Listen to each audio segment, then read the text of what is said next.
The 2014 multi-billion rand Transnet locomotive tender was found to have been inflated from 38 billion rand to 54.5 billion rand. It's alleged that the Guptas were involved in securing the deal. Transnet says following the allegations, business relations with the Chinese state-owned CRRC Loco soured, making it difficult to secure spare parts for the locomotives. This has prompted the intervention from various stakeholders, including Public Enterprises Minister Pravin Gordhan.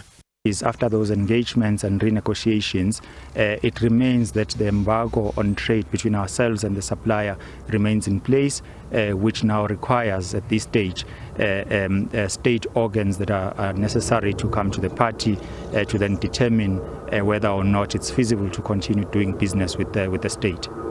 Mabaso says years of corruption has hampered the work of Transnet, negatively affecting the economy. They're also looking at law enforcement to intervene in holding those responsible for the years of destruction at Transnet accountable. The impact has really been significant in the economy in that the more of these that we lose is the more foreign revenue earning opportunities that we lose as a country. Just in coal alone, you are looking at about 50 billion rands of foreign revenue earning opportunities that we've lost as a country as a result of 30% of the fleet of locomotives that is supposed to run in that part of the country that is currently not running. As the interventions by government in the matter continue, Transnet says it has plans in place that will help mitigate further against more losses to the economy on the export of coal, chrome, timber and manganese, among others. Numbers have gone up from 160 to 184 of the Chinese supplied locomotives that are currently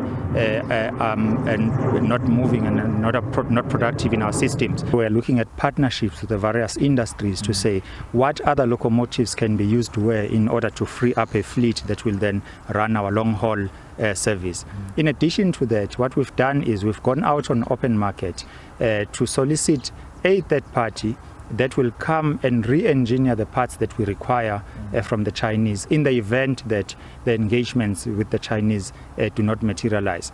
The downside of that is, unfortunately, it's going to take a very long time before the first part is produced. Remember, you are bringing in people who are not OEMs of these locomotives to take the parts, study them and re-engineer them. You're looking at a period of 36 months and more. Transnet has also cited vandalism of its rail infrastructure as a major concern, with the entity working with the police and PRASA to safeguard the rail infrastructure. The idling electric locomotives from China support 4 critical primary mining sector segments in the country, with a huge implication on South Africa's economy. Hopes from the Transnet executives are that the political intervention, this by the Public Enterprises Minister, who's currently on a trip to China, yields positive results, as the entity cannot afford to see more trains taken off the system, with the lack of coal movement alone costing the economy about 50 billion rand in losses. SABC News, Kempton Park.